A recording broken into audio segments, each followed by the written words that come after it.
মিথ্যা কথা বলে, চাপাবাজি করে, মানুষের সামনে আল্লাহর ওলি সেজে, জুব্বা পরে, পাগড়ি পরে মানুষের সামনে যদি আমি মিথ্যা বানিয়ে বানিয়ে ভালো সাজি, এদের অবস্থা কি হবে?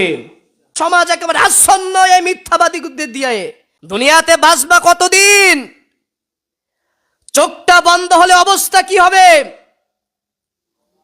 ঘুমটা যদি ভাঙে তাহলে সকাল, ঘুমটা যদি না ভাঙে তাহলে তো তোমার পরকাল। তাহলে এখনো মিথ্যার মধ্যে যদি ডুবে থাকি, এখনো যদি মিথ্যা বানিয়ে বানিয়ে বলি, এখনো মানুষের সামনে যদি ভালো হওয়ার জন্য বাটপারি করে, মিথ্যা কথা বলে, চাপাবাজি করে, মানুষের সামনে আল্লাহর ওলি সেজে, জুব্বা পরে, পাগড়ি পরে মানুষের সামনে যদি আমি মিথ্যা বানিয়ে বানিয়ে ভালো সাজি, এদের অবস্থা কি হবে?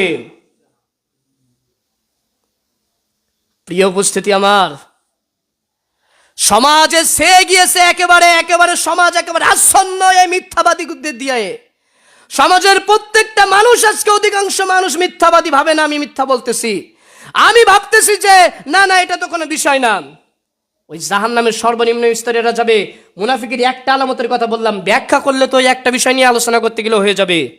2 নাম্বার, যারা